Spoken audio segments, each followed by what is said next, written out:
What's up? Hey, how you doing?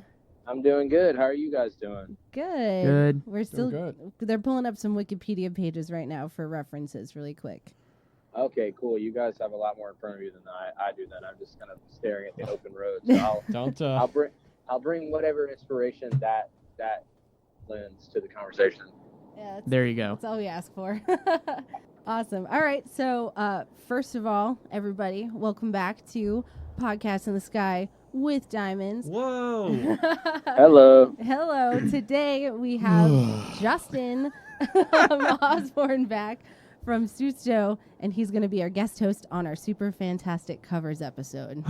Yes, I'm so happy to be here. Thanks for Yes. having me back. This is going to be such a fun episode. Yeah, Absolutely. dude. We're So happy stoked to on have it. you here. We are so stoked to be doing this with you. This is It was so Go it ahead. was so fun last time. You know, I you know. guys we had a blast. Yeah. I still have fond memories of it. So I'm glad to. I'm in a different setting this time though. I'm in a moving vehicle instead of sitting at my house getting stoned. Yeah. So But Now you're mobily getting there's still a stoned. little bit of weed in my system, so it's fine. yeah, there you go. Perfect. It was awesome. We also get to hang out with Justin, everybody, after his show that he did back in March. I think it was. Yeah, was that March? I think so. Yeah. All around that then. might have been April. I don't know. Oh, It might- maybe I think it was April. Yeah. It was a It was long great. time ago. It feels I like measure everything now like from that tour from my wedding anniversary because it was like in the middle of it. Nice. And my wedding anniversary is April Fool's Day, and that was like post anniversary. So That's a great wedding anniversary. what a fun night though. That was awesome. I love coming to Boston. No, Yeah, that it was a great great show. I was pleased with the rest of the crowd. It was like super packed in there. You played a phenomenal set, and Thank you. and It was did- really fun. The crowd was great. Yeah, it was great. And you did Cosmic Cowboy, which is like my favorite. Hell yeah. It was a great experience. And then we all hung out and smoked a joint afterwards, and it was a good it was time. super super. It duper was fun. just an all around good time.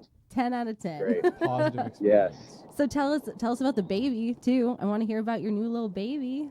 I see videos. Yeah, so that was like right before that was when my wife was still pregnant, I guess, when I saw you guys. And Mhm. since I got home from that tour, it's been like baby summer. And my wife's a teacher, so she's been off from work and school like all summer, and I've been home from tour, and we've just been trying to learn how to keep a baby alive. Yeah. It's been really fun, and she's amazing, super cute. Like, we're obsessed. Like, I just had to leave for tour today, and it's just it's the hardest thing, but yeah, she's super sweet. It's been great. It's a amazing. life-changing thing for sure. Everybody says that, but I'm experiencing it now. Yeah. So it's Well, pretty congratulations. brilliant. Yeah, absolutely. so much, y'all. Congratulations. I love seeing all the Thank you. pictures and videos. They're super duper cute. So tell everybody where you're going right now.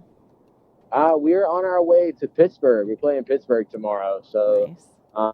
then we play a festival in Bethlehem, Pennsylvania on Thursday, and then we're playing a pretty cool festival in Lexington, Kentucky called Railbird this Ooh. weekend. So just a few shows, and then we're headed back home early next week. So it's a quick trip. Oh, yeah. That's But awesome. Not Nice. Sounds like a bad. fun little week off or on. Yeah. On. Yeah. Well, Weekend in the van. It's like I compare it like people who surf. Like I don't really, but they're like, yeah. I mean, you gotta go out you gotta paddle out every now and then just to keep it, so you keep your skill up. You know, it's like Yeah. this is like a quick paddle out, I guess. But Nice. that's awesome. So when is your first show with Mount Joy? it's in October, I believe, and I Nice. think the first one is actually in North Carolina because we do a couple of days with them, and then we're off doing our own thing for a while. Then we meet back up with them. Like we're playing in North Carolina with them in early October, and then we're doing DC, and then we're coming up actually kind of close to you guys. We're coming up to do a show in Connecticut that we haven't announced yet, but hopefully will be announced by the time this podcast comes out, so I don't get in trouble. Oh my god. Spoiler. Oh But, goodness. If not, we can fix that in post. Yes, we can definitely. No, it's fix that okay. in post.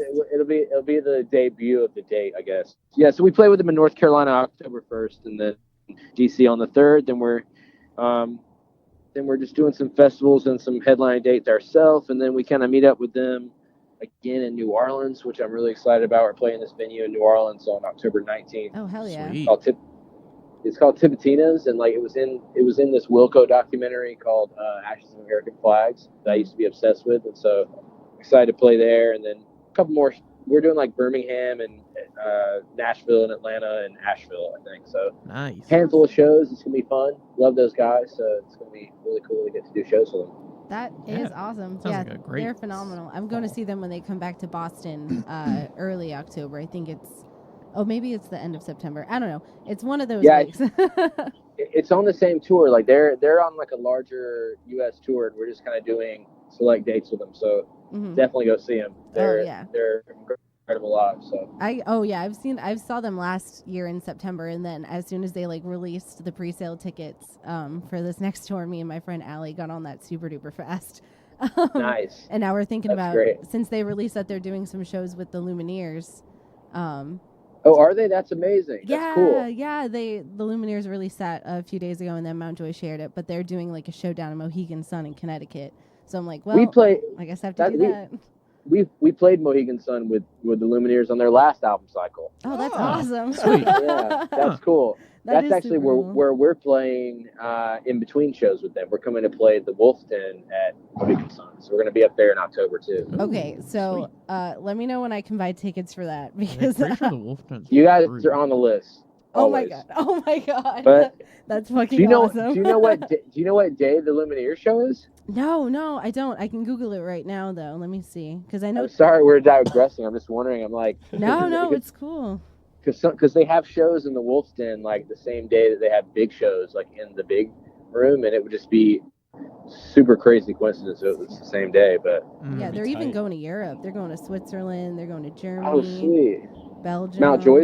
Mountjoy's going with the Lumineers to Europe? No. I think they're only doing the U.S. tour, but the Lumineers is doing like a big world tour right now. Oh, cool. Yeah, they kind of do it all together. That's what they did last time, like a big world tour. They just crush it, man. It's so cool to tour with them.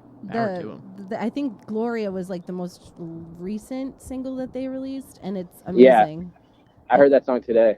Actually, I love it. They're the one in Denver's already sold out. That's awesome. I want to go see. Yeah, that's kind of their local market. Oh yeah, they're great. They're going to Ireland. Look at them. All right, where's Where's Connecticut? That's not until February. Oh, okay. Next February. Yeah. So. Well, it was worth a shot. Yeah. Always next time. And then they're coming to Maine. It'll be an amazing show, though. Oh yeah, for sure. That's great. It's great you're getting to catch them. Oh yeah, I'm absolutely gonna go. I wanted to go the last time they came around, but bills. but yeah. I'm really gonna go this time, especially with Mountjoy opening for them, because that's just 2 in 1. That's just too much. Awesome. So yeah, that's a great bill. We'll definitely let us know when that date is for your show in Connecticut, and we'll definitely be there. I'll roll up a it's few the more 13th, joints.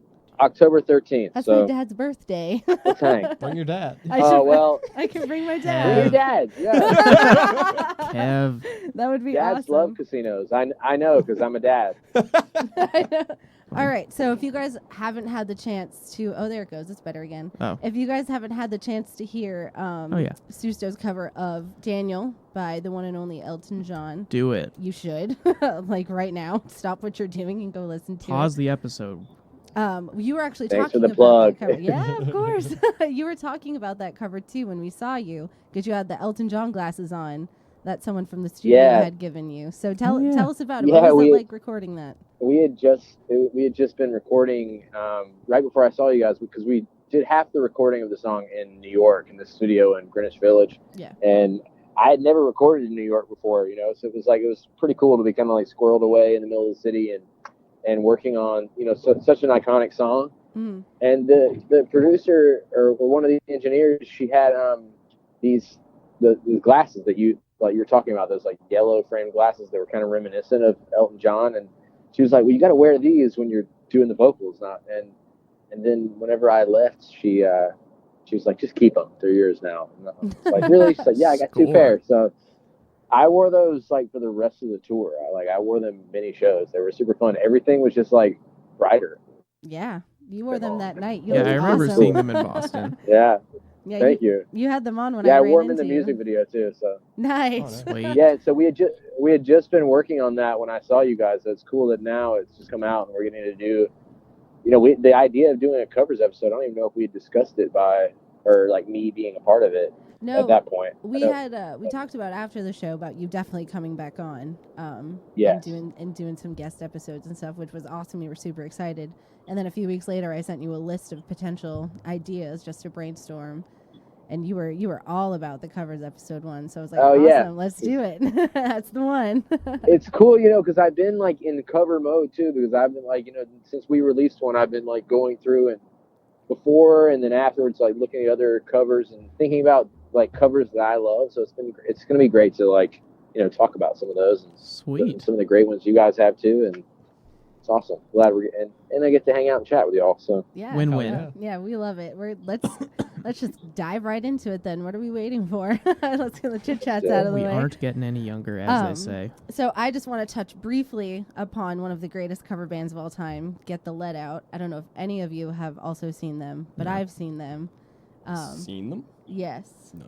Seen them. No. Yes, I did see them a few years ago. They played in Worcester at this like venue that you wouldn't expect them to play, but they were. Was it the Palladium? No, it was like the Hanover Theater. Like they were in a legit theater. Oh yeah, cover bands do that.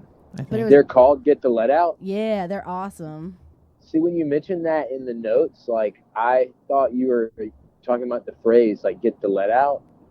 No, it's an actual cover band. Grab It's like the strap. the Led Zeppelin cover band. Oh, that's great.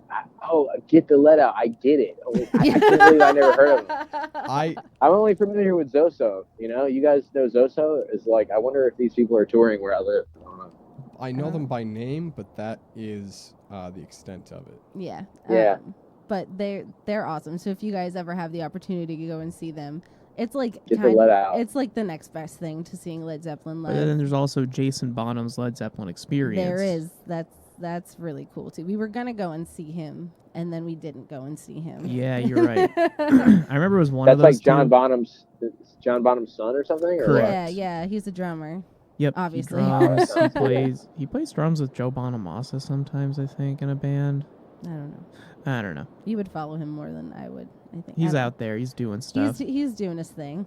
Sounds cool. Yeah. So let's talk about like the covers, the covers to end all covers. I'm Big sure boys. all of us have heard Johnny Cash's cover of "Hurt," which was originally by 9 Inch Nails. One time, I got really high and then decided I was going to go into the shower at school, turn all the lights off, and listen to that song. I made it about 45 seconds. Chris, you were in a dark place, bud. Why did you? Wow, do that? yeah, that's dark. Well, I didn't make it. I listened to 40 seconds. I was like, I can't handle this. Yeah, that was like the song that basically revived his career too, because Johnny Cash for a while was like well forgotten. Mm. And, like, Well, that song was released posthumously, wasn't it? I think it was like, yeah. It was released like when the American albums, and I don't know that all of them were released posthumously, but I remember hearing that one and for the first time, and it was right. I was in Nashville, and this guy had it on vinyl, and I think it was even like an advanced copy. Damn. Because I hadn't heard anything about it, and like it just wrecked me when I heard that song. Yeah. I think the Avett Brothers are like play like the Chains or something on it too, or I don't know. It's if you look at the credits, it's like the Avett Brothers had something to do with that song, but it just wrecks me. I'm so glad that one's on the list. Yeah, I think I think was according to Wikipedia, it says it was released before his death. Rick Rubin was the one that produced it too. I know that much. Yes, definitely recorded before his death. Yeah. It was like the last album that he ever did. Yeah, they had a bunch of covers on it. There was like a Soundgarden cover on it. Did it come out before his death? Yeah, that's what Andrew's seeing on the Wikipedia It looks like page. very shortly, though. Yeah, Okay, he cool. died Well, not too long after. Isn't that crazy too? That whole record had such this like passing on vibe to it. I remember I bought that album, and it was the first like Johnny Cash album I ever had, honestly. Jesus, it's like the same thing when David Bowie released his last album, Dark Star, and then died like 2 days later. Right. That's nuts. Yeah. Well, Like, that dude did that on purpose. yeah, well, I know. You don't just release an album where the lead track is called Lazarus Yeah. That's heavy. the day before you die, It just is on ugh, accident. they just know, man. What They're a like, son of a gun. we're about to leave this plane, so let me leave you with a parting gift that'll make you cry forever. Right. It's the one last piece of them. You know? Yeah, exactly. Andrew had written down Nirvana's "The Man Who Sold the World." Well, yeah. I mean, Yeah, like I knew that as a Nirvana song before I knew it was a David Yeah. Bowie song because I listened to a lot of Nirvana when I was a teenager, and I was like, As oh, we this all is a did. good song. And then like No, same. not to like I don't know, when I was like 18 or whatever, I was looking up the song, I'm like, oh, this is a cover, which is Right. crazy. Was like that's why you got to put like those two like the top of the list because like when you say the song, you almost think of the cover version more than the original version. Absolutely. That's like how, I mean, those are some, my favorite covers are the ones that are like that, where I'm like, I kind of like found them before. There's a few on my list that are like that too, but like, it's almost crazy when you hear the original, you're like, oh, wait, I thought, you're like, is this a cover? You know? Like, Yeah. you think Yeah, the you have that original's a weird cover. moment. You're like, wait, was this guy who did this first? Yeah. Ooh, I put John Mayer's cover of Free Fallin', which was Yeah, actually I love that one. the first version of Free Fallin' that I ever heard. Really? Was John Mayer's I would have cover of never it, yeah. guessed that. Really? Meg. Yeah, You're wow. such a Yeah. big Tom Petty fan. I would have thought I you would know. have had that song played to you like from birth. Well, in my early teen years, I will admit I had not been introduced to much of that genre, like the Tom Petty business sort of deal. I was kind of a basic bitch, so I have since evolved. So you heard that version before you really even had listened to Tom Petty at all. Yeah. See, that's fine. It was the opposite for me. Interesting. That's cool. Because Yeah. I grew up, listening to mom and dad's music out of their old CD collection, when CDs and iTunes were still a thing. Yeah. Yeah. So like they had a version of like Full Moon Fever, which has Free Fallin' on it, I think. An album that had Free Fallin' on it by Tom Petty. I knew that. And I Yeah. knew the song was a big Tom Petty song, so it ended up on my iPod when iPods were a thing. Not to mildly date my 24-year-old self here. We say that as we're like so old. We're only like 24. Exactly. Point being, I heard that the Petty version like bazillion times before between the radio and my iPod and all that. And I was really taken aback when I heard like the original Tom Petty version for the first time, because I was What like, did you? How did it strike you? What did you think? Yeah, what was your reaction of like Petty post Mayor? Petty post Mayor. I do love John Mayer. I think he is a phenomenal artist, as I'm sure we can all agree. And his Instagram posts are like a total gold Love mine. his Instagram. But I was like, what the fuck? Why didn't I hear this one first? And I think it's because I like that raw simplicity behind Tom Petty. And John Mayer is so. He's John Mayer. See, that's funny because I think the Mayer definitely his version is definitely like very John Mayer, but it's like, but it's like if you like John Mayer and you hear him sing a great song, it's like, it's just another great song that you're hearing by him that you're kind of used to it. So you're like, you don't realize that there's a whole other voice that's out there singing it. Mm-hmm. Like I definitely knew the Tom Petty version before I heard the John Mayer version, but I had been a fan of John Mayer too. So I was like, to me, it was just like one of my favorite songs being covered by an artist I also really like. So it's just like a win-win. It's win-win. But you got to discover Tom Petty through that. Which is incredible. Like, thank you, John Mayer. Yeah. Thanks, John Mayer. Here's to you. Thanks, dude. I wrote in the notes that like John Mayer does that John Mayer thing where he makes my heart just fucking bleed the second he starts to play the guitar, just because like he just has this way with like instruments where like you can feel every single. For the record, for all the listeners, Meg is not kidding. Those exact words are literally in our notes. I thought you were being hyperbolic. Nope. Literally wrote that down. She did. And I also just want to like live in this song, like whether it's the Tom Petty version or the John Mayer version. It's just a really it is pretty classic fucking Americana. Song. Yeah, definitely. Every time I'm in LA, I think about that song and I play it and I want to drive out to Mulholland Drive and just think about that song. It's just it's so it paints a picture of like this place in flux and and a person I don't know, just like growing up a little bit, and it's such an incredible song. Tom Petty wrote that song and he was just like he had like that strum. And then he was just saying things that were making his producer smile. Like he was just trying to make people in the room smile. Really? I never heard that story before. Yeah. He said it. I forget which documentary it was. I I watched a lot. You watch a lot of rock docs. So it was in one of them where he was basically like, I was just trying to make my producer smile. And then, like, after that first, couple sentences, like, his producer just sat back and was like, free falling. It's like, get the mics out, boys. Yeah, and then they wrote the song. Shit. So it was just So it was great. written to make people smile. I'm so thankful for that song. I love that song. That song is like, I would say, like, even like now to teenagers, I would argue that is like the like 17 to 18-year-old summer before your senior year of high school song, because you're like, you're old enough where you can drive around and shit, and you're like, dealing with emotions and crap, but you're also like being hormonal and like, life's being all I can't hard. imagine a world without that song. Nope. Yeah, like that is like the like late night drive home from your shitty ass high school summer job song. Right. Yeah. Totally. Watching the sunset after your first real heartbreak. See, I feel song. like I have like a. Totally. I feel like I worked a lot of late nights in the kitchen back then, but I feel like I have a distinct memory of like leaving the kitchen at like late, like 11:30 late, because it was a Friday, and just being gross and greasy and sweaty and just like I know that feeling, and having to drive with the windows down because you don't want to box that stank in, it's so and like bad. and just Tom Petty being on like the late night rock radio for like the 2-minute drive home. It's perfect. Totally. I feel like everyone can say that they have a specific memory with that song, or a song that's like it. Like, it's a classic. You can't not. It paints a good picture. Indeed. It really does. Do you want to talk about the next one, I'll intro Christopher? it at any rate. As soon as the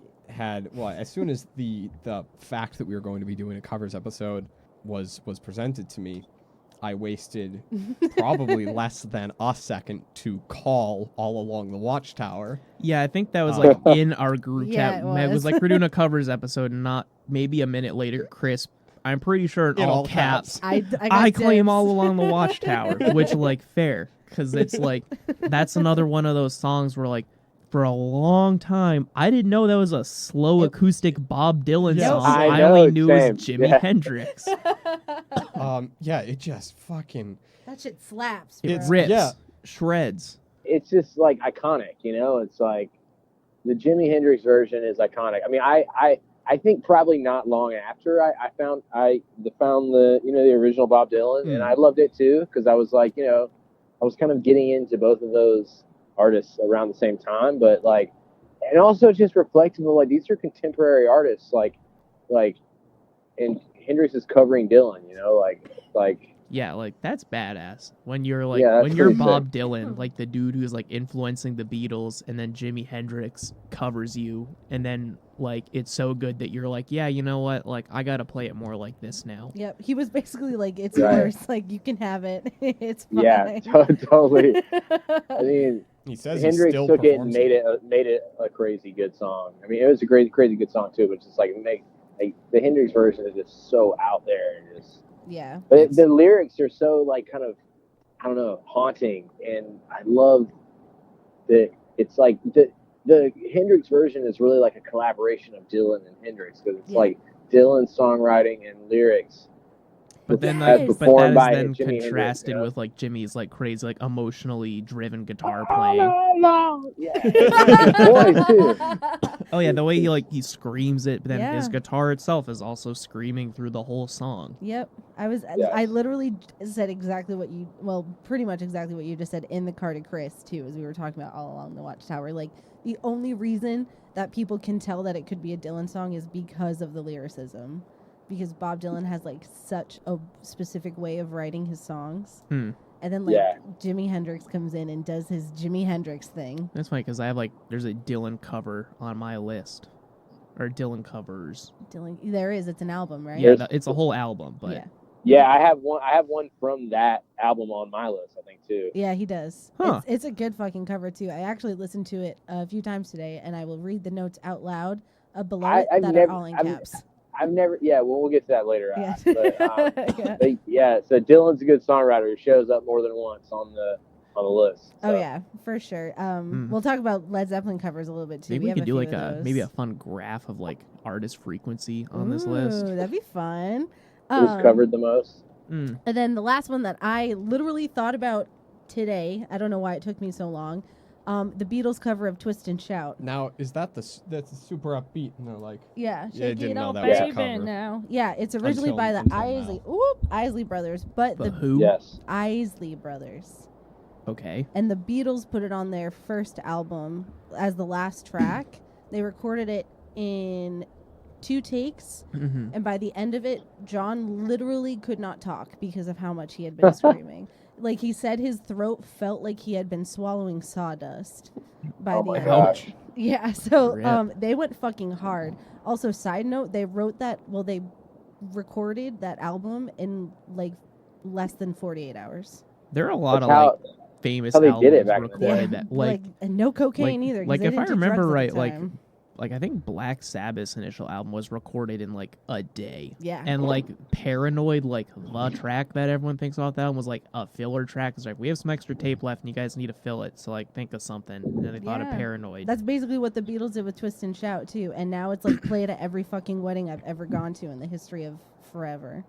Yeah, Yeah. that is like that has now become like one of the overplayed like social gatherings where there is an implication you must dance songs. And I will dance. I will dance every time to Twist and Shout. You got to. Unapologetically. I love songs that make you want to twist, you know? Yeah. What This about one ones that make you want to shout? What about ones that do both? Yeah. Whoa, Why not? Why not one that does both? Yeah. We are Porque no los dos.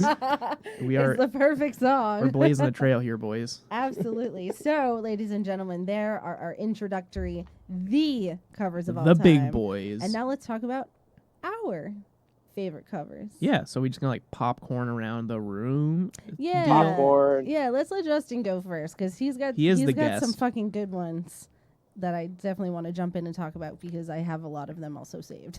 So go for it, whichever one you want.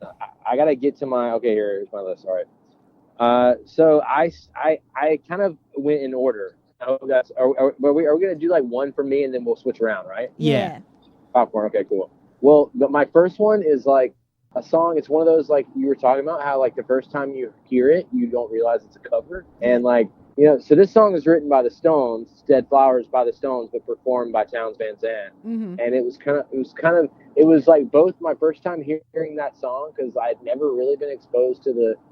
I heard this song like my freshman year of college, and so I was probably like 18, and I kind of really discovered a lot of music after that. So like this. Maybe it sounds weird. I'd never heard the Stones version, and also never heard of Townes Van Zandt. But I got the worst thing later. I mean, don't forget, I didn't hear Tom Petty's "Free Fallin'" first, so we're in the same boat, dude. It's good. No judgment here. Yeah, It's all coming out on this episode. But so I was exposed to the movie The Big Lebowski, and It's a great film. I know, I love that movie so much, and there's so many songs on that movie soundtrack that I love.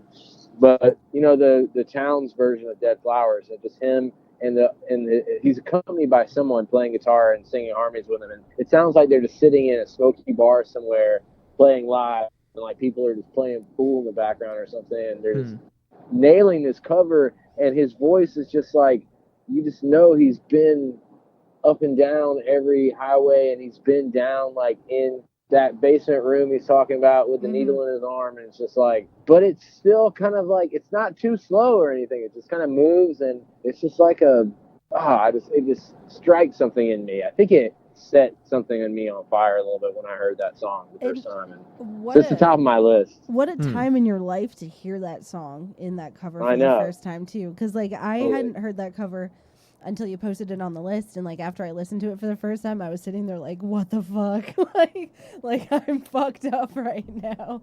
It was so good. It was so good, and I love it. It blew me away. Like I was just sitting there, and I've listened to it a few times since. I think it's definitely one of my favorites now.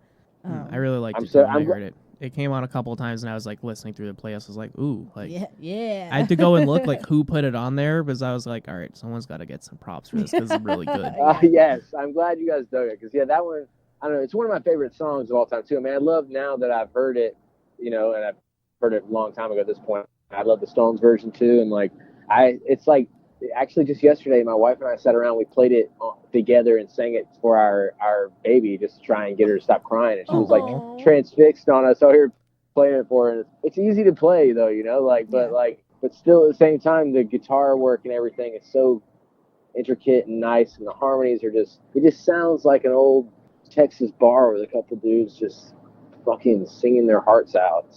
It sounds like super authentic, even though Towns didn't write it. And that's one thing I love about a cover. Yeah. I put in the notes that I thought it was like the comforting sort of melancholy.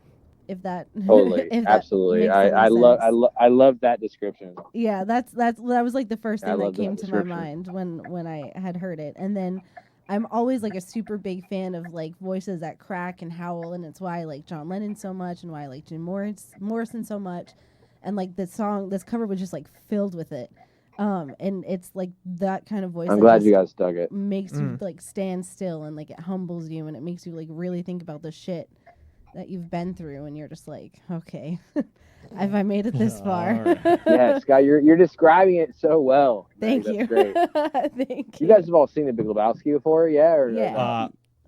Have you seen The Big Lebowski? You guys? For sure, I have. Have you guys not? No, I have. I actually have not. It's okay if you haven't. My wife hadn't seen it until the other day. I just showed it to her for the first time the other day. But it's like when it hits at the right place in that movie too. So I'm really thankful for like. I just wanted to bring up to say like I'm thankful for movie soundtracks because I've discovered so many songs that way, and like there's a few on my list that I discovered that way. So hey, I mean, we're gonna be doing a part This 2 was of our favorite movie soundtracks at some point, so you can come back you can come back for that one too, and we can talk about that. That would be fun. Bring me on. Yeah, he's like, yes, give it to me. Bring it on. I'll want to talk about this song again though. I warn you. So that's it's okay. Fine. Talk about it as you will. Oh look, it's the Almost Famous one. I love that one. Chris, do you want to talk about one of yours next, since you haven't spoken too much? Yeah, sure. So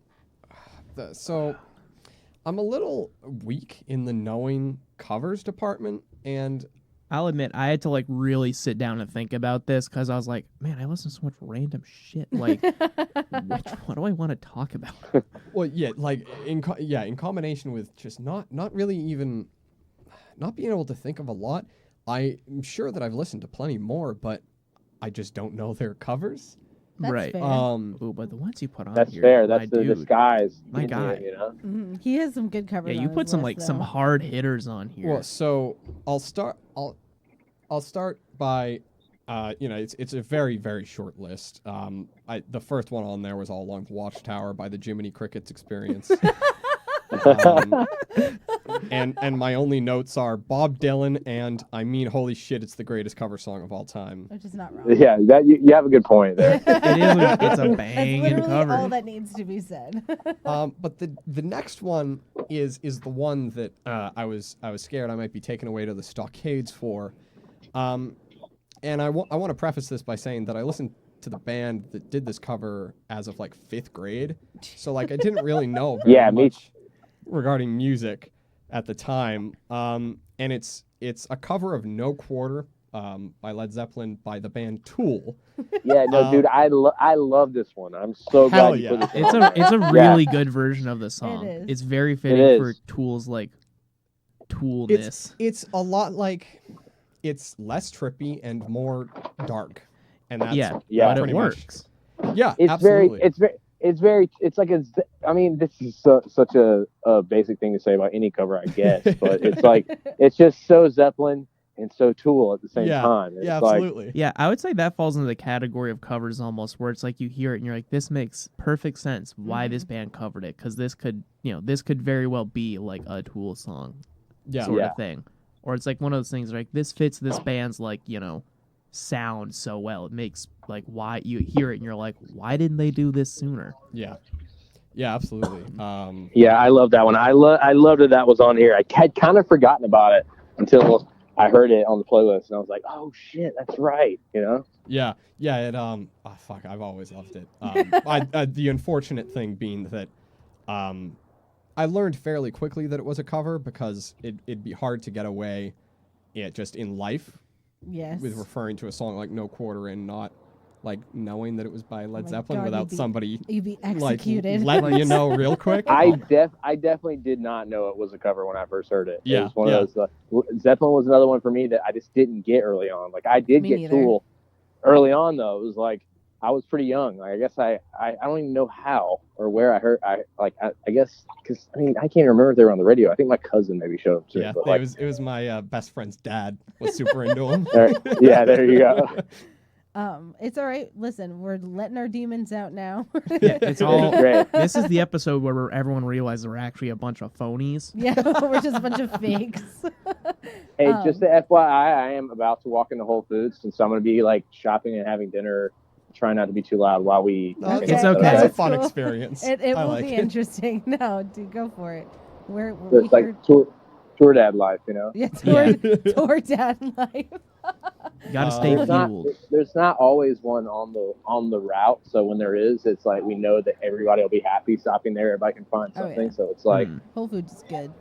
yeah, They it's have good stuff. They have good buffets. They have good pizza. They do. That's what I'm going for. Yeah. Heck yeah. They have good rotisserie chickens too. Yeah, they do. They have like really fucking good rotisserie chickens. Like All right, Meg, you're high. I Oh, am. they stocked on comfort food. I tonight. am high. I'm not gonna lie. Oh god. All right, but no rhymed. quarter. Led Zeppelin. Tool. Well, yeah, no, that we pretty much hit all the We marks. covered it. Andrew. Yes. I think it's about your turn. Okay. Well, the one on the top of my list was Quiet Riot's "Come On, Feel the Noise." Yes. Yeah, Because definitely. like that genre of like 80s It's so glam, good, dude. 80s like hair metal is like a genre I fell in love with when I was like 15 and still like unabashedly love today. Yep.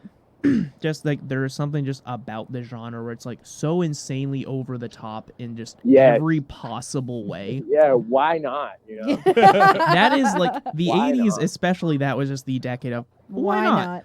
Fuck it. Like let's just do Fuck what we it. want. But it's funny. Over the top. But it's funny because like when you even like when I was searching "Come On, Feel the Noise" to look up like the Wikipedia page on the song, like it comes up as the Quiet Riot version. No one like it was originally a song by the band Slade in 1973. Yeah, I was about. 73. I definitely didn't know that was a cover. Like I still. Yeah, I me did for neither. a long time. If I remember right, I found out because like I had like heard about it being a cover on like a music documentary I was watching. But it's funny because like I think of it, I couldn't even tell you what the Slade version sounds like. I only think of No, the I've Quiet never Riot version. heard of that. Andrew, it was literally when we made this list that I learned that song was a cover. Really? Yeah. Yeah. When I saw it, I was like, I kind of thought maybe it was wrong and that it wasn't a cover. I was like, oh, I didn't look into it, you know. No, but it's like from this like 70s like glam band called Slade, who's like was kind of ran in like the same circles of like Sweet, like the guys who did like Fox on the Run and like Oh yeah. Ballroom Blitz, like Right. that genre of like I'll talk love about Ballroom Ballroom like Blitz. that genre of like 70s glam is where these guys fell, but then Quiet Riot covered it because they were an 80s glam band and they're like, oh well, this was the music we were listening to and we were like doing our thing, so like let's cover it. And now it's like that is the Quiet Riot song. Like unless you actually like go out of your way to listen to them, you know that song and like that's it. Yeah, that's totally true. Nice. Yeah. Is that Well, it, that's a Andrew? great one. That's like a ubiquitous cover. Then that's like I Oh, think yeah. that's the first one we reached where it's like pretty much everybody. Where it was doesn't like, know what that's a the cover. fuck? Oh, Like, Yeah. like Yeah, it I wasn't had no until idea. like it literally was not until like I was watching some like on like VH1 when they still did music shit. Like they Oh, I had this love thing that. where it was I like miss that. it was like a thing was like they had like some like big countdown. It was like a 5-part thing. It was like top 100 hard rock songs. And, like I was watching it because I wanted new music to listen to, and like this song was on there. They were talking about how it was a cover, and I was like, Holy fuck. Holy shit! well, it was like VH1. it was a mix Same of like stuff. holy shit because I was like, this song is awesome. Like this is like. Yeah, I this know, is as I let's- was like as I was learning guitar and as I was like picking up new music, I'm like, oh man, like this is it. This is the sound. It's another song that makes you want to This is the sound I've been searching for. It kind of is. that like, one is twist worthy It too. is That's twist- that is worthy. twist shout worthy, Mhm. headbang worthy, Very shouty. Yeah. very I was, shouty, I was listening. tight pants worthy. Just tight pants already. I was listening to the playlist in the shower the other day, and like Mhm. that song came on, and I jammed Well, it's like that. so hard. Well, it starts off. It's that so sounds iconic. like a great place to be listening to that. Oh, It's yeah. like just like that, like that drum intro, like. it's like you just know. You're like, this is it. Like this song is starting. Andrew, where's your cover of "Come On, Feel the Noise"? Meg, that would imply I could sing, and that would also imply I could sing well. I'll do it for you. We'll work on it. Okay. I don't know which one I want to talk about first. I guess let me talk about the one that I found. I don't think Andrew actually popcorned to you. Oh, I'm sorry. Popcorn well, Meg. I guess I'm the last person on the list. There so you go. sorry for fucking assuming. God damn it. All right. Oh, fuck you both. Meg, it's your turn. The one that I found most surprising to me was Train's cover of "Ramble On." Yeah, that one came on today when I was listening. I was listening to the playlist and I was cooking some dinner Yeah. for my meal prep for the week, and I was like, "Wow!"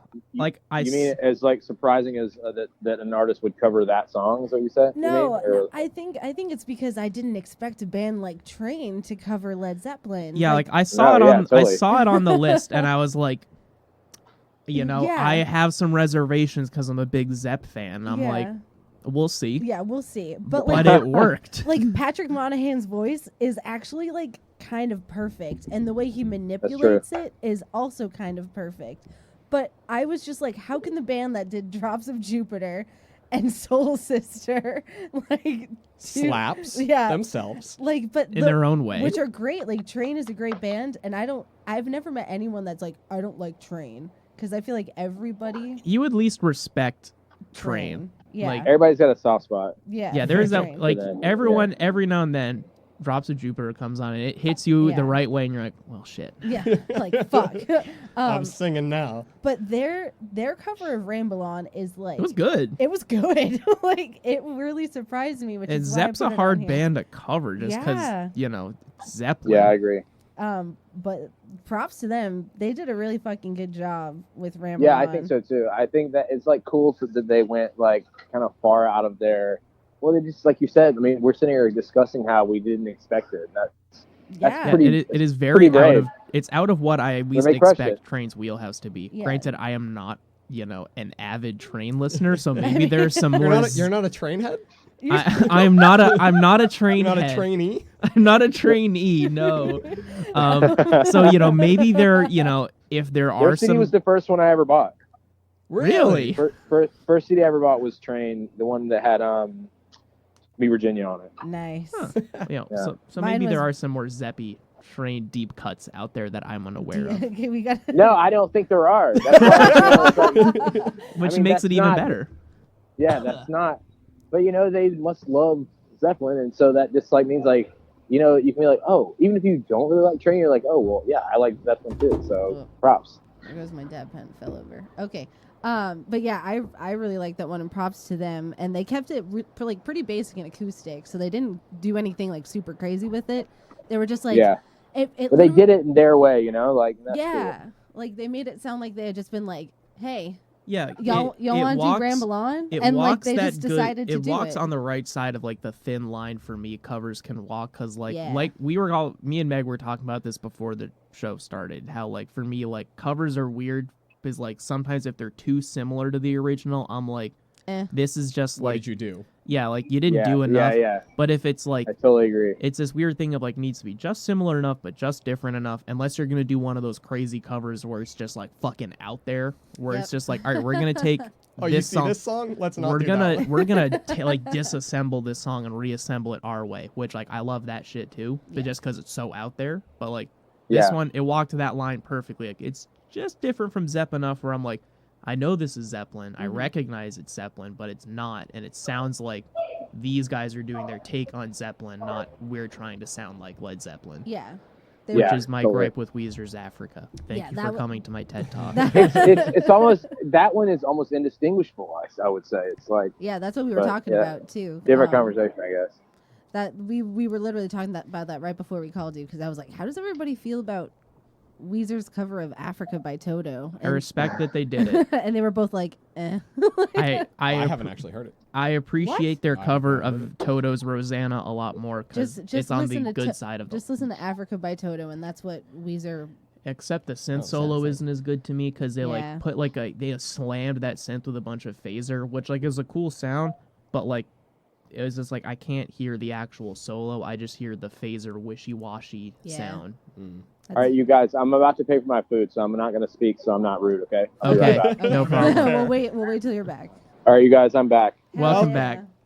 What'd you get to eat, dude? That's what I want to Man, know. I got such stoner food. I got I got carbs and chicken, and I got a 4-pack of vegan donuts. Ooh. And Ooh. That all sounds. What kind of lovely. donuts? Vegan. they're like, I don't even really know. They just look great.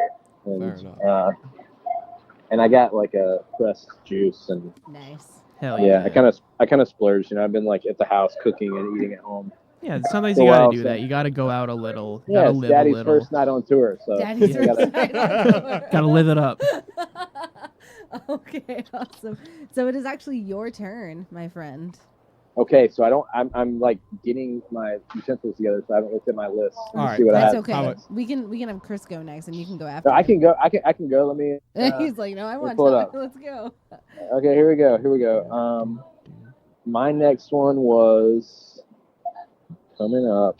Oh yeah, Sugaree by Phosphorescent, which is kind of a fairly recent discovery for me. Like, Fucking I guess I heard this slaps. song like a year or two ago, or however long. I don't know how long it's even been out, but it's so good, and it's like it's one of those that's just like perfect for like it's. I don't know that he could have done other Dead songs, but that one is so good. Like, I'm a big Grateful Dead fan, and I'm a really big Phosphorescent fan, so it's just like hearing one of your favorite artists cover another one of your favorite artists. Yep.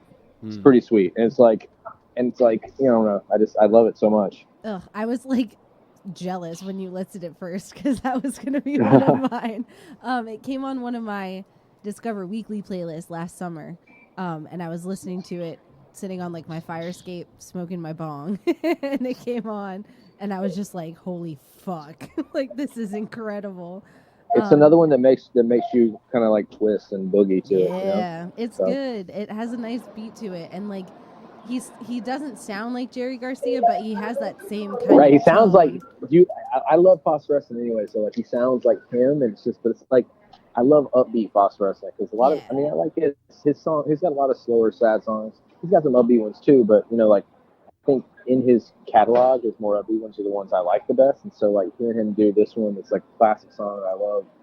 It's great, and I love the Dead, so I love that he, you know, covered them, and apparently he loves them too. So. Yeah, I'm one of those people that can get really picky with my Dead covers, just because the Dead is Same. like so very much the Grateful Dead. Like, yeah, it's nothing sacred. else can sound like them. Like, they are what they are. Yeah, like that Day of the Dead like album with all those Dead covers. There's only a handful of them that I really liked, you know, because the Dead versions mean a lot to me. So. Yeah, they like pretty much defined an entire summer for me at one point. They themselves defined a literal summer. They did. Yeah. Yeah, they did. All right, so I'm gonna start eating now though. So, okay. But I'm gonna remove my mic so you guys don't hear me talk. So, but I'm just gonna jump back in whenever I'm done. Okay. Okay. Right. Yeah. So, dude, take your time. Chris, right, cool. You wanna go next? Yeah.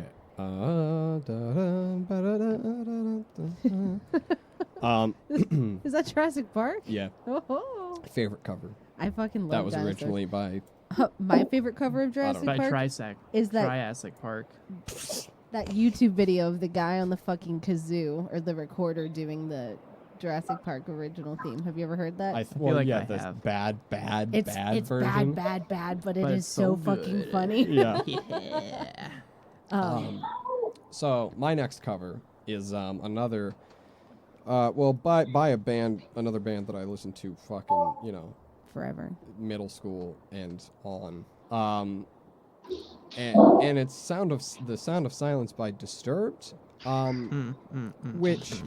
If you are anything like me and you did listen to Disturbed in middle school and like high school and then fell off that train, to like walk into a grocery store and hear David Draymond singing The Sound of Silence over the radio is like, huh?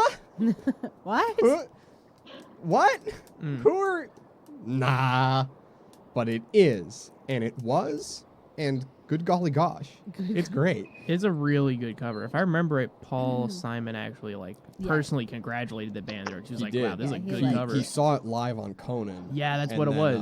You tweeted at them, emailed them, did something, and it was like, "Hey, Good job. Good Yeah, saw I your love how he performance the other emailed. day. Which, Really good. like, you know, when fucking Paul Simon's emailing you, congratulating you, that's like, you're doing some good shit. Yeah, absolutely. I do you remember like when I went up to Maine in like February? Yeah, I know you did. Like I just went, like I was just having like a low key mental breakdown. Okay, I and, do remember that. and I just went up. I was like, I'm going to stay with my aunt and uncle for the night, and that's just the end of that. Uh-huh. When I got there that night, my uncle was like sitting down and like he wasn't gonna be like, what's wrong? He was like, let me show you a bunch of awesome YouTube videos, and he showed me the music video for their cover of it. It's a cool video. And it made me feel better. Thanks, Disturbed. That was I the see. first time I heard that one. Earlier when we were discussing that music video, I thought we were talking about Simon and Garfunkel's music video. No, I'm talking about the Check it out. Disturbed version. My uncle showed me the Disturbed version because he was like, I think you'll really like this Yeah, because for- you like Simon and Garfunkel. And I was for, like, you're not wrong. For a bald guy with like weird chin piercings, he's Dude's got can pipes. fucking do it. Yeah. Well, good for him. Well, shoot. Oh, good for you. I want to chime in here and say that I think this is like the reverse of the train situation, where it's like Yeah. like a heavier band that you don't expect them to go do something like Sound of Silence, but it's like it's cool because it's so outside of the original song is so outside of what they Yeah. are known for, Yeah. and that's Yeah, it's but- brilliant. And they make like it's like a soft version for Disturb, but it's also like a heavier version of that just Simon because and of their Garfunkel. instrumental Yeah. like, Right. Yeah. composition of Yeah, it. yeah. And like just works. It's a good blend. It rides that good line. It is on the good It rides side that of the line. line. Riding that horizon line. All right. Oh, God.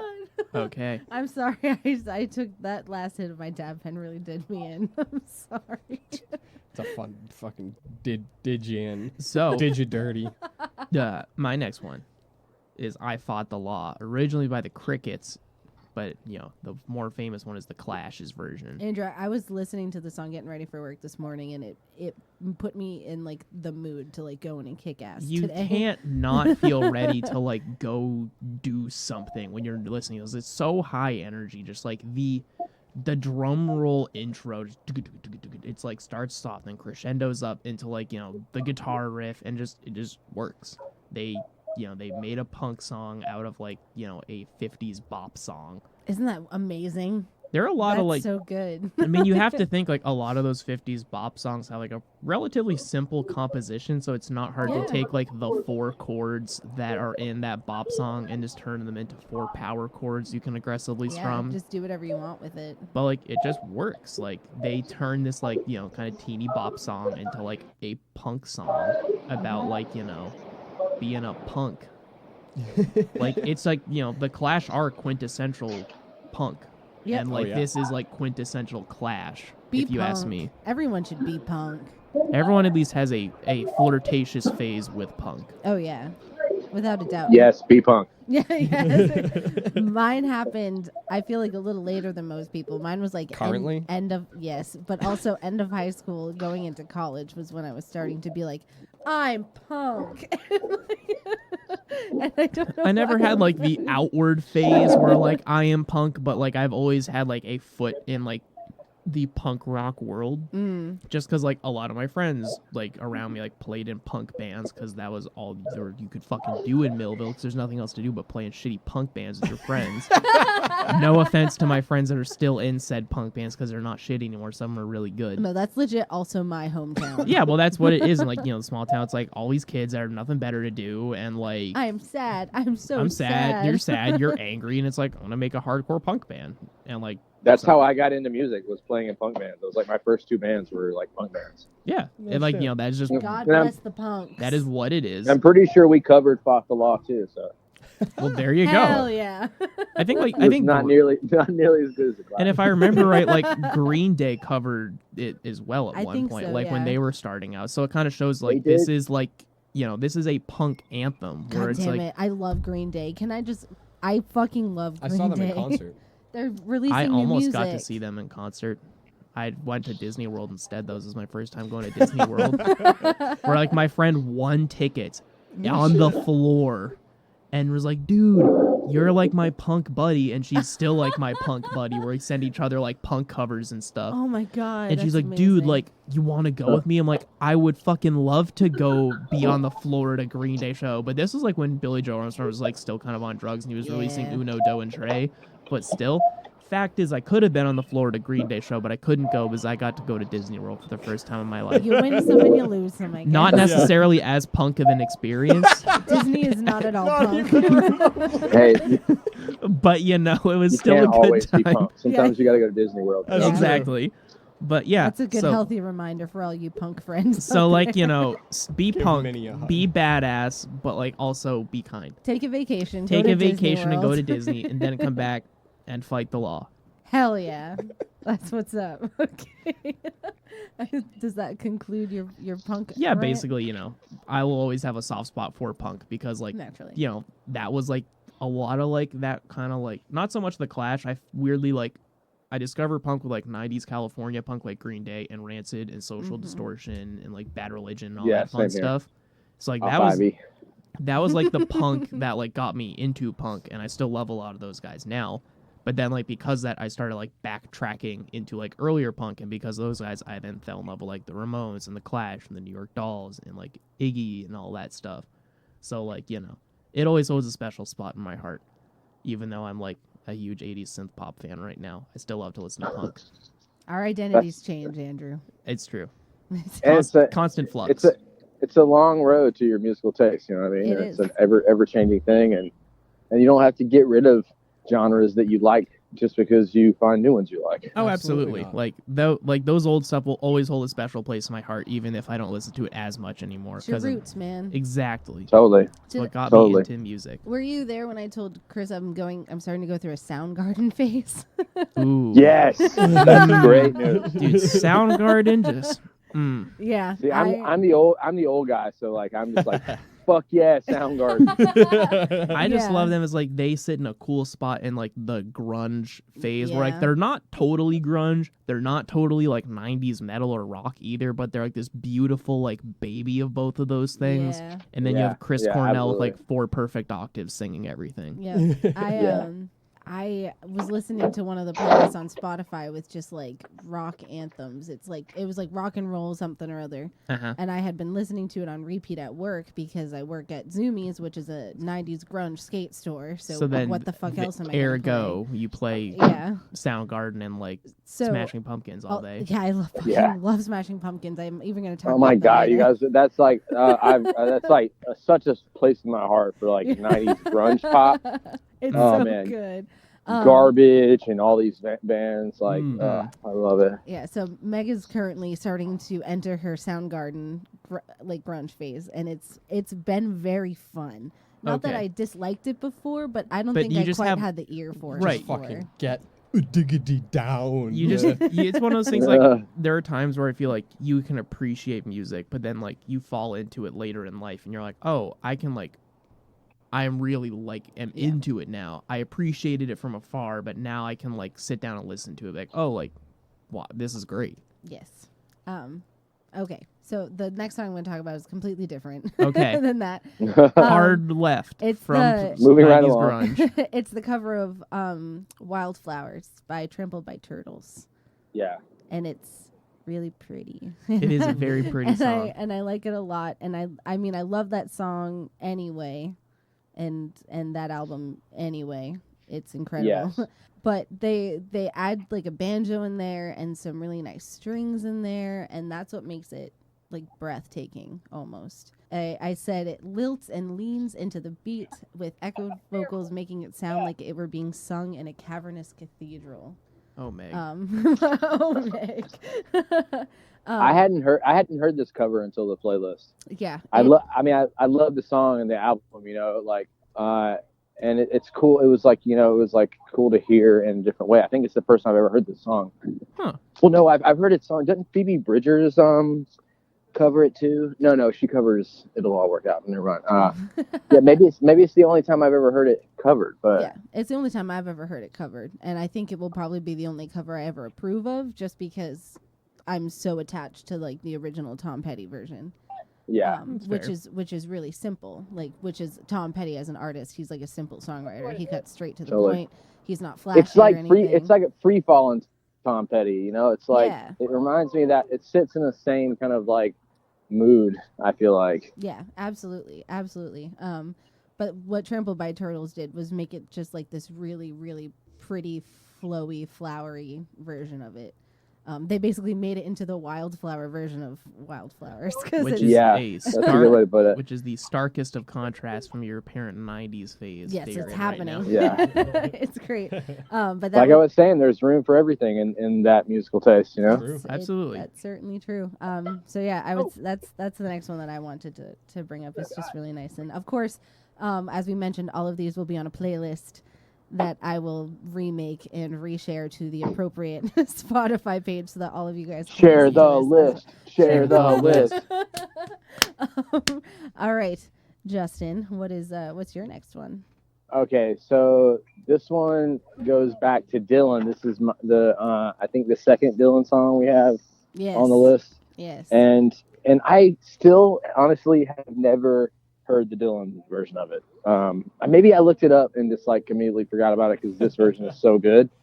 But it's Property of Jesus by Sinead O'Connor.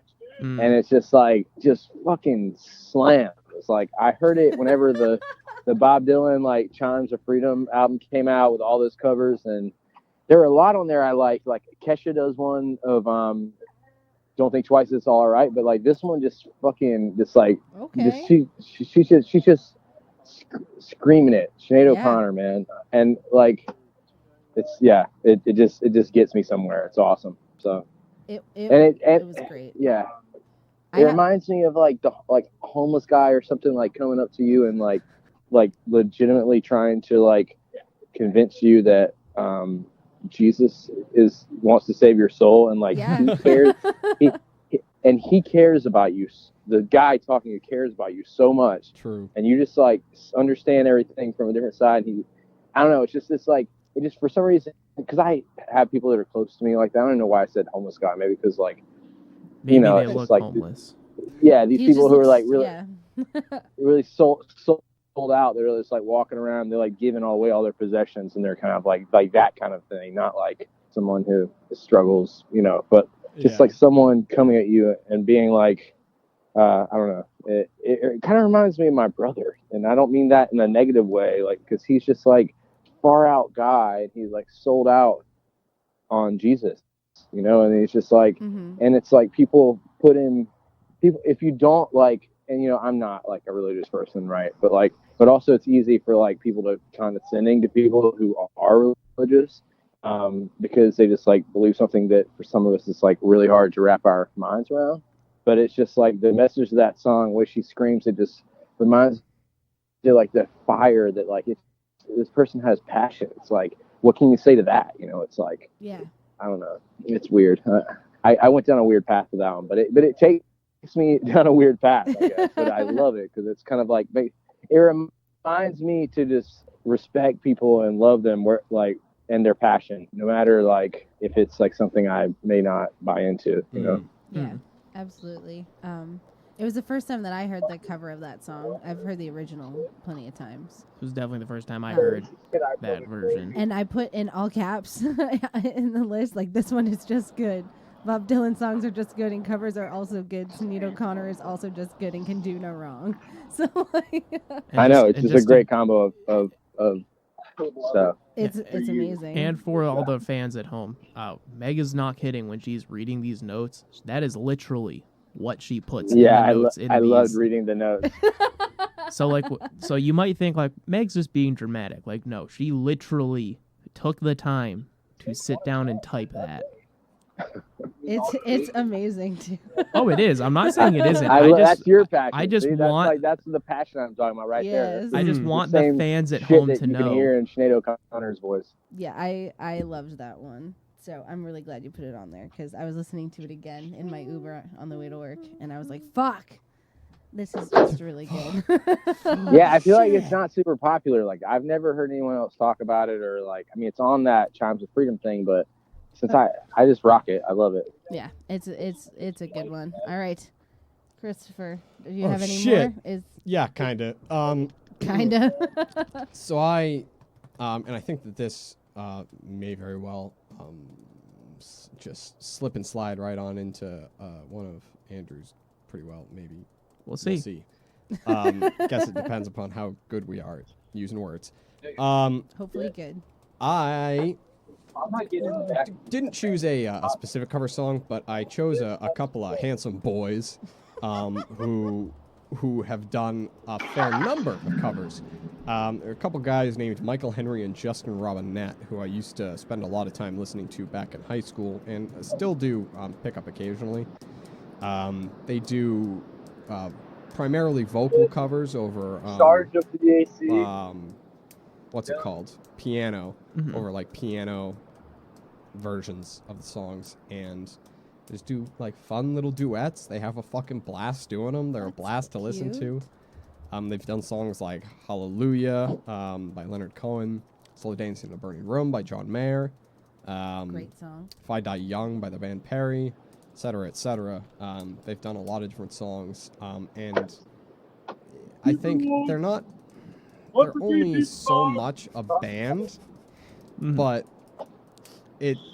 there's something to be said for cover bands. And just sort of they're interesting. It's kind of strange.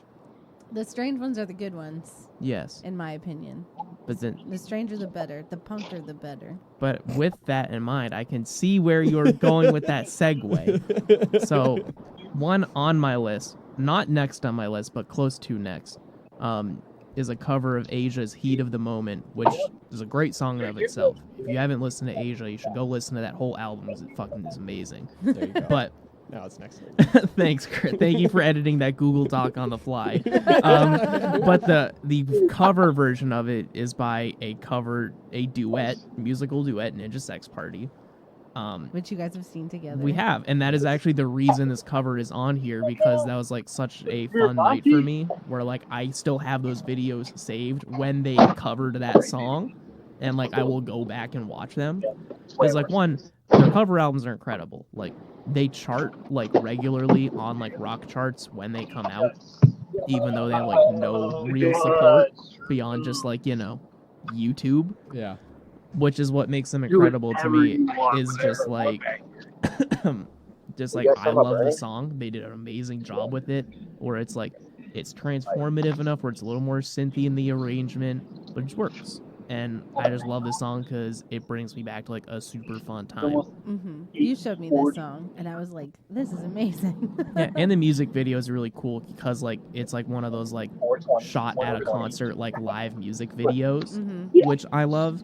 Always fun. And then that also reminds me of like a moment, not during this song, but during one of their originals during the concert.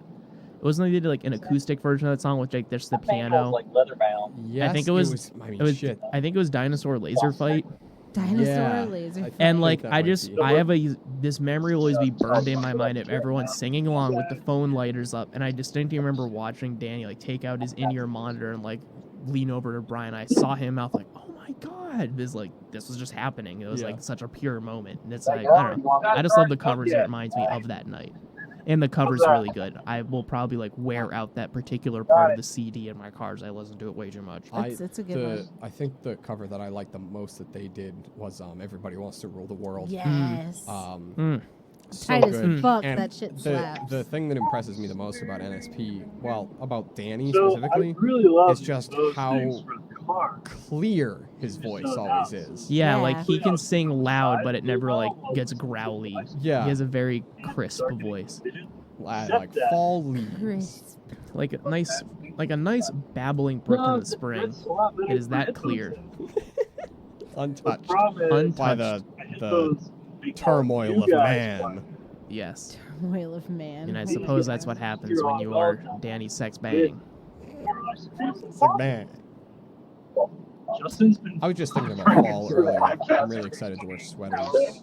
I am excited for fall to come back, but I want to like enjoy a little more summer. Because like I want to go do like summer stuff with Natalie when she comes back up. Because like she doesn't get to do any of the fun summer shit up here. Yeah. She's moving back like a few weeks early to move into the apartment, so I'm like, let's go do summer I had no stuff. idea that she was getting an apartment. Yes. It was like Conversation for post episode, I boys. suppose so. yeah, I suppose so. Meg, you want to go next?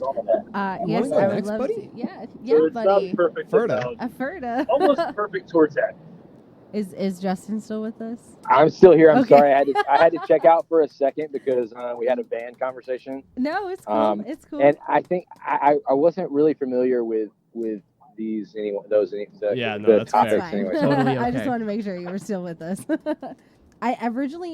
I put this on my honorable mentions portion, but I think I'm going to change my mind because I wrote more about it than I did for one of my other ones. So, speaking of punk, I really like Blink-182's cover of Dancing with Myself.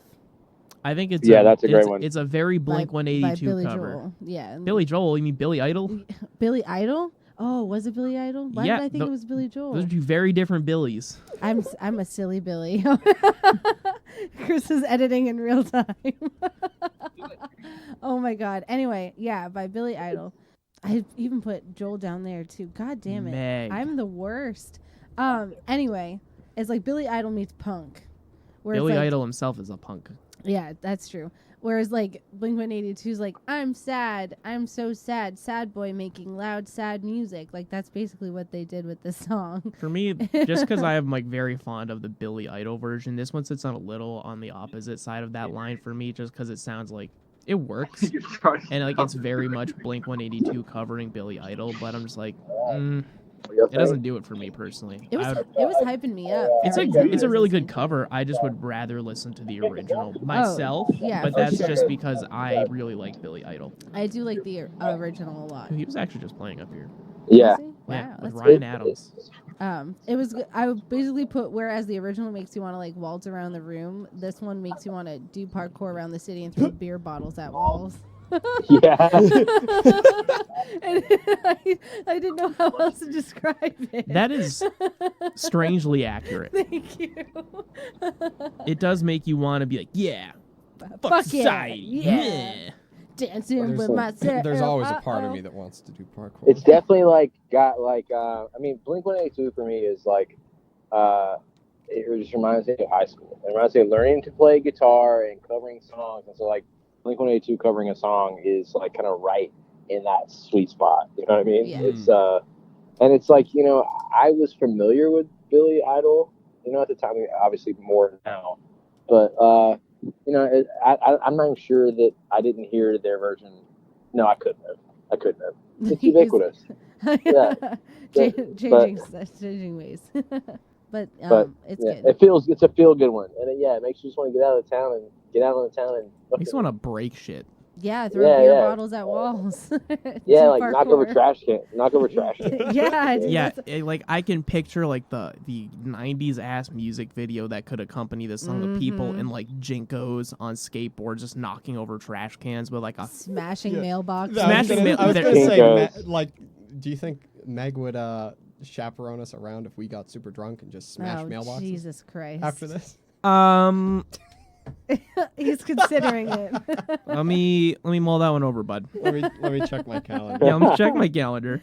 But yeah, that was my next pick, just because it was like another thing like Train, where I was just like, oh, all right, didn't see that one coming, but sure, I can heck get yeah. with it. Yeah, pretty much. But I think that's also cool, is it shows sort of like the evolution of punk throughout those scenes, because like you have to remember that's the same scene where like Green Day's covering the Clash and like all this, and it shows these newer age at the time punk bands covering these older songs, and shows that, oh, like this is the music these guys are influenced by. These guys listen to Billy Idol because that was punk before these guys were punk, and Green Day listened to the Clash because that was punk before they were punks, and so on and so on.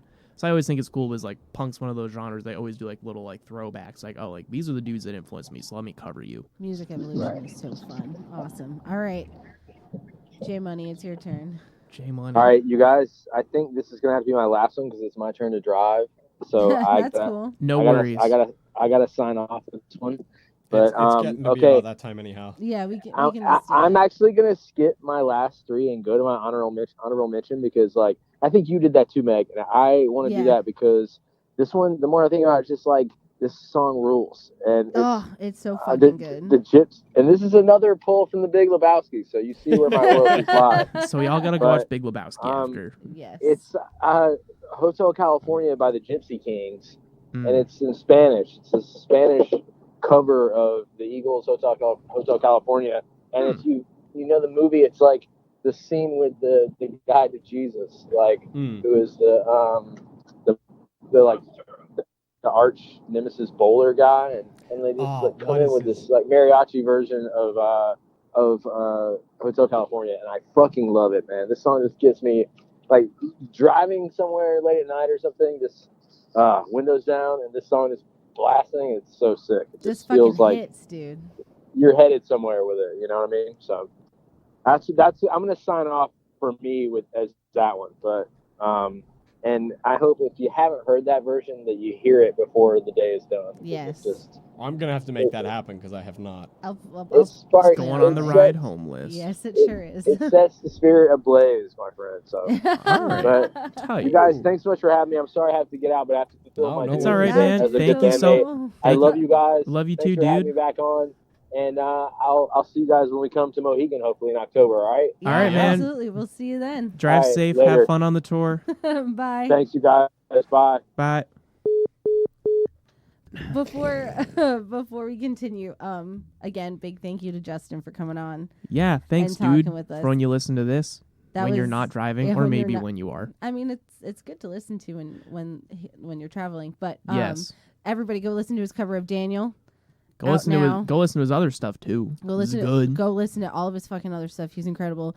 Go see him with Go see him with Mount Joy. Yes. If you live down south. Or go see him when they're touring solo. Yeah. Because that's pretty cool. Come up and see him with us in Connecticut. Do that. That'd be tight. Yeah. He's also a nice enough dude where I guarantee if you see him before the show and came up to him and was like, hey, I know you from the podcast, he'd probably be like, what? And he'd probably like want to chill or something. I don't know. Because we're pretty cool. Or that'd be a cool little toot of our horn, as then we can say we're generating fans. But thank you, and thank you a million times over, and we can't wait to have you back on for the second part of our ultimate movie soundtracks list because I'm super not prepared for that. I have at least one I can talk about. Yes, I have a few that I can talk about. I have one. Andrew has one. I have one, but it's a really good one. Giving my Beauty and the Beast presentation. Yes.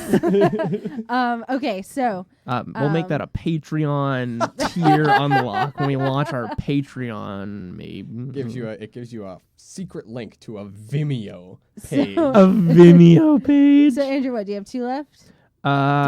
3 left. 4 left. 3 left. 3 left. 4 left. I do have 4 left.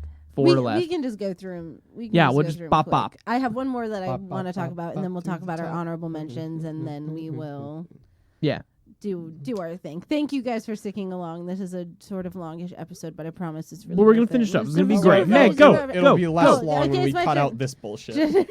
I'm not cutting it out. Just kidding. I probably will. So.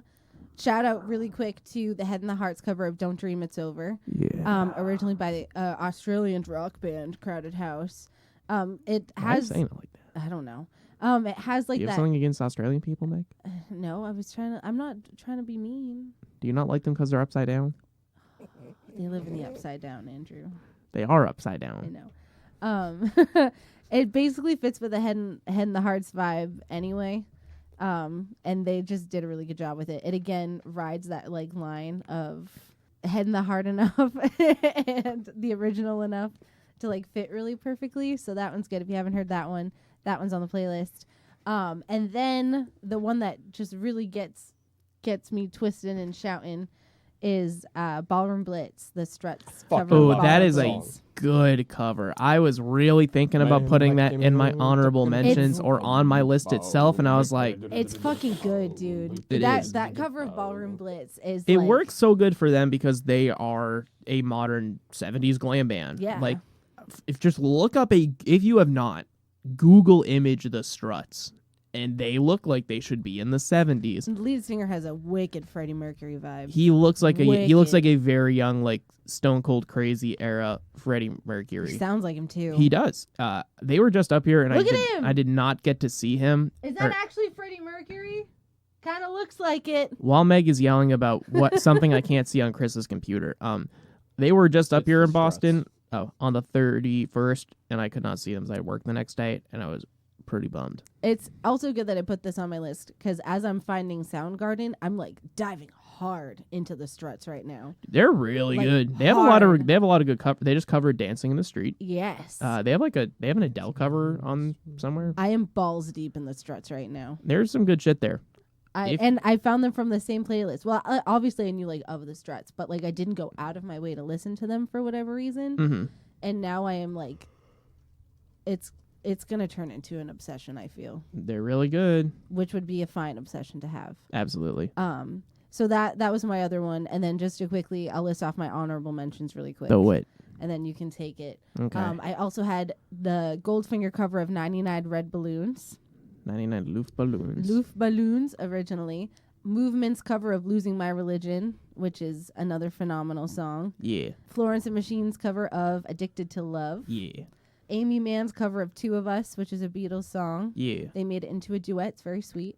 Because there were two of them. Yes, because there were two of them. Yeah. The Smashing Pumpkins cover of Landslide. That was really good. I listened to that today, and I was Yeah. not expecting it to be as good as it was. I know. I wish I should have brought that up while Justin was still on because he loves the Smashing Pumpkins. That's right, Meg. You're in the 90s phase too now. So It's happening. in Lady the 90s, Heroine's you're in the cover Struts. of Space Oddity, Space Oddity. which was pretty good. Space. And then the Ataris' Frontier. cover of Boys of Summer.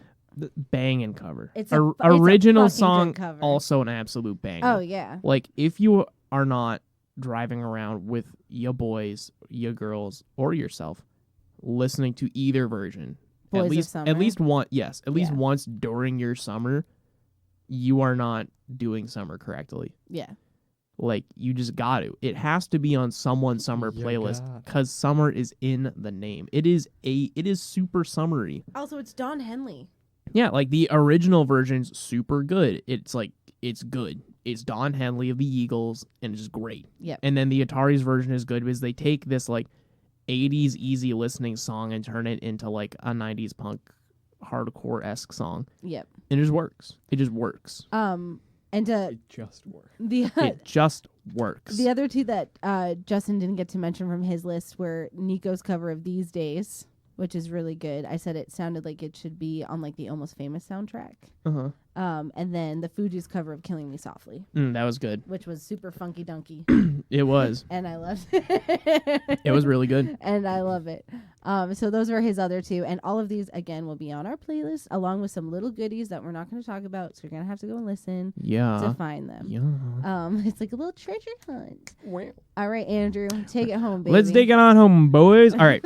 So the one that was going to be in the place of NSP's Heated the Moment, which Chris thankfully ninja edited for me, was it's an entire cover. It is a literal covering of an album cover to cover Oh. of it's originally Bob Dylan's Blonde on Blonde, But Blonde it's- to Blonde. It's old crow. Is it Blonde to Show. Blonde or Blonde on Blonde? Chris, it's up to you. I think it's Wait, I blonde. literally have it up right here. It's I think Blonde it's- on Blonde. Yeah, it's blonde on blonde. I just wanted to make sure I wasn't. Blonde to blonde. He found a bunch of YouTube tutorials. How anyone can go blonde. Well, that's great, I'll but save that for later. back to the music. So it's a literal album cover of Bob Dylan's Blonde on Blonde. And Old Crow's like very much worked with Dylan before in a couple songs, like had him like help produce some songs, I believe. So it's really cool to like see them pay homage to Dylan with this live covering of this entire album. And like, it's just good. it was good. They have like that Dylan-y sound, but they have like a little more bluegrassiness. Oh yeah, for sure. But like, it's just really good. I love their cover of Just Like a Woman. I love their cover of I Want You. Oh, I love I Want You anyway. But it's just nice to hear it a little more bluegrass. Yeah, and I know I put another one on the playlist, but I can't remember what.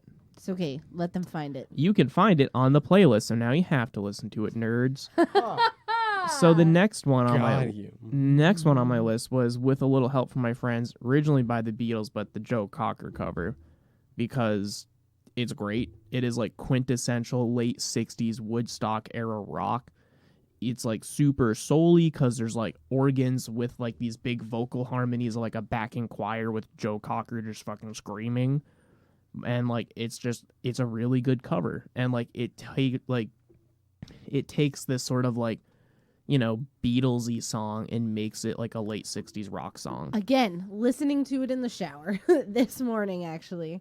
And it reminded me of like what they did in Across the Universe with some of the songs in there, where they just make it really, really gospel, which obviously was like a super big influence for John Lennon. So and you can definitely really cool. hear that gospel influence of Joe Cocker with like his voice, like the big Hammond organs in it, the vocal choir backing him. It's like it just works, and it's like it's one of sing along too. Yeah, even though it's impossible to hit those fucking screams he does in like some of the breaks, you can try, and if you can, power to you. I can't. Just try anyway. Sing it in the shower. Sing it in the shower. Don't hurt yourself. Sing it in the car. Yeah. Sing it in the mall and weird people out. Yeah.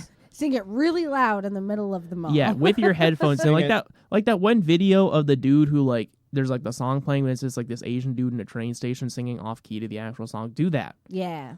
Sing it in a bar. Sing it in a car. Sing it near or far. Sing it wherever you are. As long as it's in your heart. Near your hearth. But yeah, that one, yes.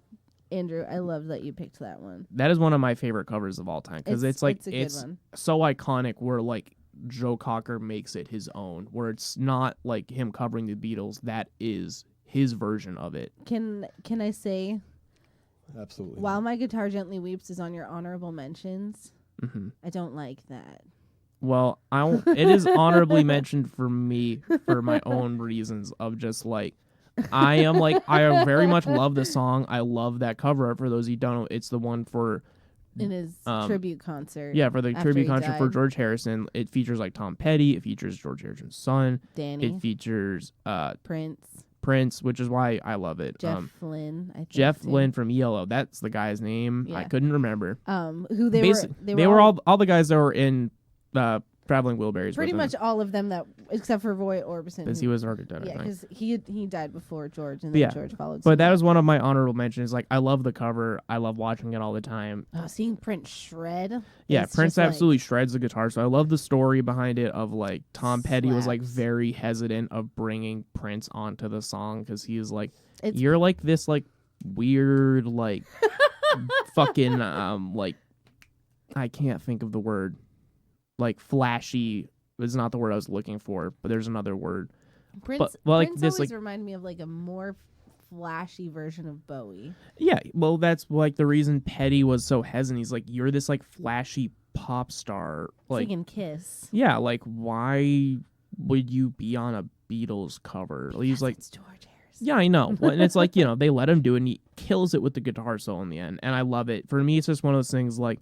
I didn't have as much to say about it beyond like you should check it out because the guitar work's amazing. That's and like there were other things I wanted to talk about more because my last two were fun, like fucking far out there ones that I was talking about in Andrew's weird cover Matrix. Yeah, no, it's true. Those ones are a little weird ones. Let's get into those. So the first one is originally by Metallica, Enter Sandman. Yeah. But it's by this cover is by the Chicago-based funk band, the North 41. Funkadelic. And if I remember right, I found this because of you, Meg. It was like within this same day, you and 3 other people tagged me in this video. Like, and I'm not making that up. Like 2 or 3 other people, like within an hour of Meg sharing this with me, tagged me in the same video. Because it was like a viral thing on Facebook is how these guys got really big. It was with this song. And we just know you, Andrew. You do. And it's a super funky cover of Enter Sandman. There's like really cool organ swells in it that just like, it's one of those things like it's out there and like it's just familiar enough where you're like, you hear the DNA of the Metallica song in there, but just everything else is not Metallica. But like, it just works. It's one of those things like on paper, funky Metallica cover shouldn't work. But it does. But it does. It's like Train and Ramble On. It's kind of like the Train Ramble On situation. Sound where you're of like, Silence and Disturbed. Yeah, it's one of those things where you're like, this doesn't make sense, but it's really good. But then because of that cover, I fell in love with all their other music, like other original music, Good for which is them. cool. And then the other one that I want to talk about, I literally thought about it on the car ride here. So I had to like add it to the docs or add it to the playlist, I should say, at a red light, and I added it to the docs when I was like eating dinner. It is a cover of Blink-182, All the Small Things, but it's by I knew I recognized the name, but I was like, what the? You know the song. Yeah, you know the song, and it is by Puddle's Pity Party with Postmodern Jukebox, who is like, he's this dude who was like on America's Got Talent, who is like this 6 foot tall like sad clown, but he has like the most beautiful booming baritone voice. And it's just like this way out there, like slowed down, like piano-y version of a punk song. But like he just flips it on its head, because instead of it being like angry, it's like very sad in like a good way, where you just like, he brings out a lot of different emotion within the song that you may not normally hear in the original one, or may not think of, perhaps because of the instrumentation of it. It's like fast and like upbeat, where you're like, oh, like this is kind of like an upbeat, angry-ish punk song, where you hear this one, it's slowed down and you can like reflect on the lyrics more, I think. And it makes you realize like, oh wow, there's like some deep shit in these lyrics that you may not think about because you're too busy fucking jumping up and down to Blink-182. And then Andrew's honorable mentions. We already talked about When My Guitar Gently Weeps. On the top of my list is actually a Prince song that was covered by Sinead O'Connor, who we talked about earlier, but I like the Chris Cornell version of it, Is Nothing Compares to You. It's acoustic, it's slow. Chris Cornell's voice is fucking beautiful in it, and like it's very raw and emotional, and like if I remember right, like I discovered it before Chris Cornell passed, but this holds more so a special place in my heart now after Chris Cornell passed, and even more so after Prince passed away. So it's like this very cool thing of like watching this incredible artist who's now no longer with us, paying tribute to another incredible artist who's no longer with us. That was when I hadn't ever heard that cover. Really? And then I heard it obviously from the playlist. Uh-huh. And it was again like Dead Flowers. It was like one of those songs that kind of just like made me get really still. Yeah, but it's like you just like Chris Cornell's voice is like they think there's like 3 instruments in the whole song, including his voice. It's like a guitar, a string like cello or something, some sort, like a larger bassy like upright string instrument, and Chris Cornell's voice. And it was breathtaking. It is. It strips this song down to its like super bare minimum, and you can hear like Prince's beautiful songwriting at work. Like there's like it paints this whole story of like feeling like remorse of a lost love, and it's just beautiful.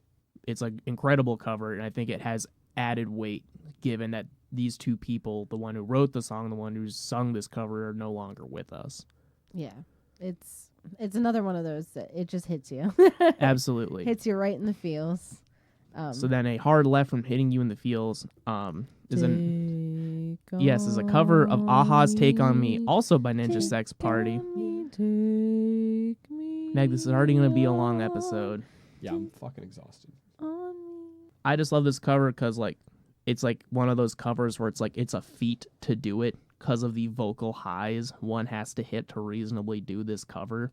Like that is like the other weird category of covers on however you want to visualize my cover matrix. Yeah. Is there some that you have to do spot on because it is like a feat to do it because of some incredible work of like musicianship in it, whether it be singing, instrumental, or otherwise. Yeah.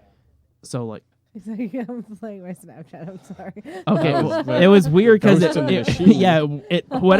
is Snapchatting you agrees with me. That was you. I agree with me from the past. I agree with future me.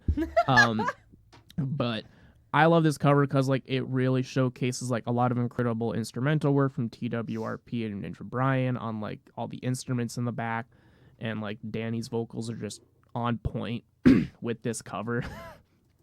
And like that's just one of those covers. It's a feat to be able to cover this song and cover it well, just because of like the insane like high vocals you have to hit and like sustain nonetheless. It's not like you just hit it for a sec.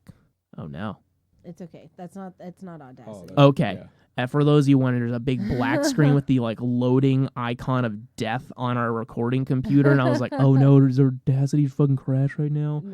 No. other cool one is from a band me and Chris just saw like 2 weeks ago.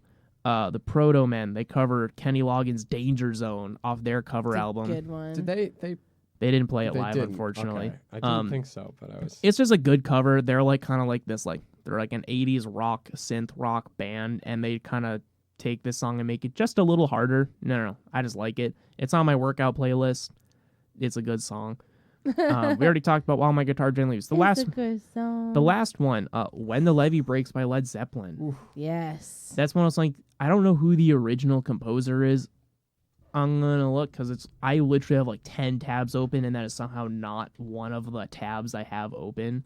Is the Dark shit Remaster? Is When that the Oh no, that's Led Zeppelin. When the Levee Breaks? It was originally a country blues song by Kansas Joe McCoy and Memphis Minnie in 1929.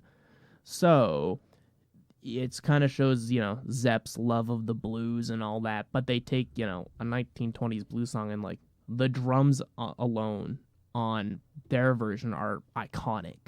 Like the booming echo because they recorded the drums in like the bottom of a staircase in like a big stone manor in England. And then like it's just a good version. It's one of those things like if you didn't know, you wouldn't know it's a cover, kind of like some of the other ones we talked about today. And then also I love the story of it of when the drummer of Def Leppard lost his arm in a vehicle accident and he like finally started drumming again with his crazy double foot pedal one arm drum set. The way he showed the band he was ready is he played When the Levee Breaks with his new drum set. So I just love that too because I love Def Leppard. Yes. But also an incredible cover. You wouldn't know it was a cover if you didn't know. So that's why it just has to be on this list for me. Thank you for coming to my TED Talk. Part 2. Part 2. All right. That's It it. was a TEDx talk after they kicked you off the main stage. TEDx. That was our covers episode. I won't be surprised if there is eventually another one because there are lots of covers that I have yet to discuss that I would like to. Yeah, there's one I found looking up shit for this episode that I didn't talk about, which is fine. I can show you guys after. Yes. It's good. I just no, shush, Meg. Real quick, I'd like to describe for everybody Meg's desktop. I have RuneScape on there. Like, well, hold on. RuneScape Classic?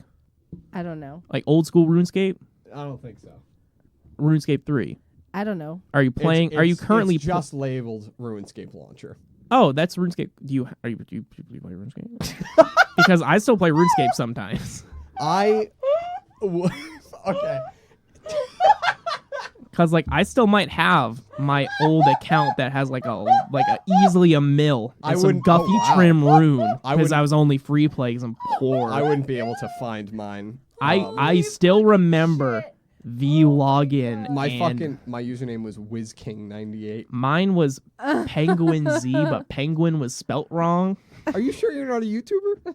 I am positive. Fuck. And then some other icons. I'm gonna log on right now. The whole bit. Yeah, I have to RuneScape make on there. sure. I also have a cute little bee and some sunflowers. Yeah. That's great. Wait, I already have RuneScape. But logged on my anyway, desktop. aside It's from old school RuneScape. aside from that was our covers episode. Again, big thank you to Justin. Thank you, Justin. You're amazing. Thank you to all of you who We love listened you so to much. us ramble on Literally. about stuff. Make sure you go listen to Daniel. Make sure Do you that. watch the Daniel. music video for Daniel. Do that. Make sure you give it a like. Yeah. Make sure you Give him a like. do that. Give If them a me and Meg follow. apparently play RuneScape, maybe come be our friends on RuneScape. I don't know. Your friends on RuneScape. And I was as like, always, I'm downloading that client right now. like and share and find us on social media and all that other super duper fun stuff. Yeah, leave us a review. Give us a share with your friends, your family, your dog. your dog. That's it. We are gonna go home now. We are gonna go home. So thank you, ladies and gentlemen. Thank you. We will see you next time. So tired.